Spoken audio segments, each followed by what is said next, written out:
हर 12 सालों में आयोजित होने वाले महाकुंभ प्रयागराज में आप सभी का स्वागत है। दुनिया के सबसे बड़े धार्मिक सम्मेलन महाकुंभ 2025 प्रयागराज की पावन भूमि में आयोजित होने जा रहा है। आस्था और विश्वास का ऐसा पवित्र संगम। यहाँ एक ही डुबकी से अमृत के समान पुण्य मिलता है। हर 12 सालों में आयोजित होने वाले महाकुंभ में देश और विदेश से करोड़ों लोग शामिल होते हैं। इस बार के महाकुंभ में 40 करोड़ लोगों के शामिल होने का अनुमान लगाया जा रहा है। इस बार का महाकुंभ बहुत ही भव्य और दिव्य होने वाला है। मेला क्षेत्र के साथ साथ पूरे ही शहर को दुल्हन की तरह सजाया जा रहा है। पक्के घाटों का निर्माण किया जा रहा है। विशाल प्रतिमाएं और जगह जगह पार्क बनाए जा रहे हैं। 13 जनवरी से 26 फरवरी तक 45 दिनों का यह महाकुंभ लोगों की आस्था का केंद्र रहेगा। कुंभ में शाही स्नान का विशेष महत्व माना जाता है। शाही स्नान के दिन स्नान करने से सभी पापों से मुक्त होकर मोक्ष की प्राप्ति होती है। इस पावन भूमि पर माँ गंगा, यमुना और अदृश्य सरस्वती का पवित्र संगम होता है, जिसे त्रिवेणी संगम कहते हैं। इस संगम में स्नान करने से सभी मनोकामनाएं पूरी होती हैं। प्रयागराज में हर वर्ष माघ मेला, 6 वर्षों में अर्धकुंभ और 12 वर्षों में महाकुंभ का आयोजन किया जाता है। महाकुंभ 2025 के दौरान प्रयागराज का संगम क्षेत्र एक भव्य और आध्यात्मिक नगरी में बदल जाएगा। इस आयोजन में साधु संत, धार्मिक गुरु और लाखों श्रद्धालुओं की उपस्थिति इसे एक दिव्य आयोजन में परिवर्तित कर देगी। 13 जनवरी से शुरू होने वाले महाकुंभ देश के लिए बेहद खास होता है, क्योंकि यहाँ पर विश्व का सबसे बड़ा मेला महाकुंभ शुरू होने जा रहा है। पौराणिक कथाओं में भी इस बात का जिक्र है कि मेले में दौरान स्नान करने से पापों से मुक्ति और मोक्ष प्राप्त होता है, जिसकी शुरुआत 13 जनवरी से होगी और इसकी समापन 26 फरवरी को महाशिवरात्रि पर होगा। 13 जनवरी 2025 पूर्णिमा हिंदू पंचांग के अनुसार पौष माह के शुक्ल पक्ष की पूर्णिमा तिथि को पौष पूर्णिमा पड़ती है। ये पौष मास की शुक्ल पक्ष पूर्ण चंद्र दिखाई देता है, इसलिए पूर्णिमा की पवित्र आराधना तथा गंगा में स्नान करना बहुत ही शुभ माना जाता है।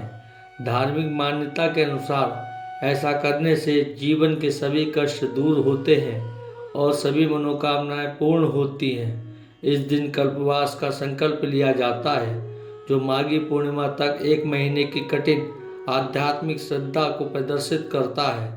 मकर संक्रांति 14 जनवरी 2025 संघ के अनुसार, जब भगवान सूर्य धनु राशि का भ्रमण पूरा करके मकर राशि में प्रवेश करते हैं, उसे कल मकर संक्रांति कहा जाता है तथा दिन बड़े होने लगते हैं। यह पौष मास की शुक्ल पक्ष की अंतिम तिथि के नाम है। इस दिन पूर्ण चंद्र दिखाई देता है, इसलिए पूर्णिमा की पवित्र सूर्य एवं आराधना गंगा में स्नान करना बहुत शुभ माना जाता है। धार्मिक मान्यता के अनुसार ऐसा करने से जीवन के सभी कष्ट दूर होते हैं और सभी मनोकामनाएं पूर्ण होती हैं। इस दिन कल्पवास का संकल्प लिया जाता है, जो वह माघी पूर्णिमा तक 1 महीने कठिन आध्यात्मिक श्रद्धा को प्रदर्शित करता है। प्रमुख स्नान मकर संक्रांति 14 जनवरी 2025 हिंदू पंचांग के अनुसार, जब भगवान सूर्य धनु राशि का भ्रमण पूरा करके मकर राशि में प्रवेश करते हैं, उसे मकर संक्रांति कहा जाता है।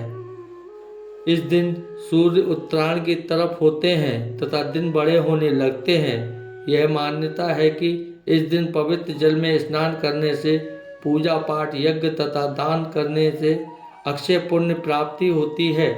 तीसरा प्रमुख स्नान मौनी अमावस्या 29 जनवरी 2025 अमावस्या का विशेष धार्मिक महत्व है, क्योंकि ऐसा माना जाता है कि इस दिन पवित्र नदी में स्नान करने के लिए ग्रहों की स्थिति सर्वदा अनुकूल होती है। यह तिथि एक पवित्र घटना का स्मरण कराती है जब आदि ऋषि भगवान ऋषभदेव ने अपने मौन रहने की शपथ को तोड़कर संगम के पवित्र जल में स्वयं समाधि ली।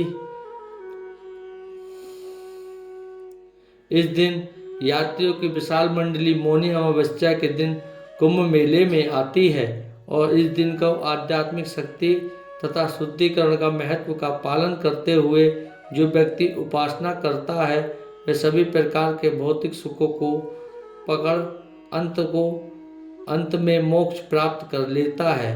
बसंत पंचमी 3 फरवरी 2025 माघ मास के शुक्ल पक्ष की पंचमी तिथि को बसंत पंचमी के नाम से जाना जाता है। हिंदू पौराणिक मान्यताओं के अनुसार बसंत पंचमी ऋतु में परिवर्तन तथा ज्ञान की अधिष्ठात्री देवी भगवती सरस्वती की आविर्भाव को उत्सव का प्रतीक है।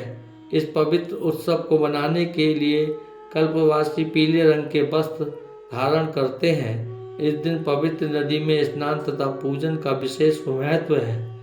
पूर्णिमा 12 फरवरी 2025 बाकी पूर्णिमा को माघ मास का अंतिम दिन माना जाता है। इस दिन पवित्र जल में स्नान तथा वस्त्र और गोदान दैहिक तथा दैविक सभी कासन निवारण करता है। माना जाता है कि माघ पूर्णिमा के दिन देवता गणपति लोक में भ्रमण करने के लिए आते हैं। माघ की पूर्णिमा कल्पवास की पूर्णता का एक पर्व है। एक मास की तपस्या तथा साधना स्थिति की पूर्णता को प्राप्त होती है। आखिरी और छठ प्रमुख स्नान महाशिवरात्रि 26 फरवरी 2025 फाल्गुन मास के कृष्ण पक्ष की त्रयोदशी महाशिवरात्रि के रूप में मनाई जाती है, क्योंकि पुराणों के अनुसार इसी दिन भगवान शिव का पार्वती जी से विवाह हुआ था। यह कुंभ का अंतिम स्नान पर्व है। इस दिन पवित्र जल में स्नान करने के पश्चात बिल्वपत्र, धतूरा, आक, चंदन, अक्षत, कठेरिया, सुगंधित द्रव्य, मधु, नवनीत, दूध तथा गंगा जल द्वारा शिवलिंग की पूजा एवं अभिषेक करने से विशेष फल की प्राप्ति होती है। भगवान प्रसन्न होते हैं।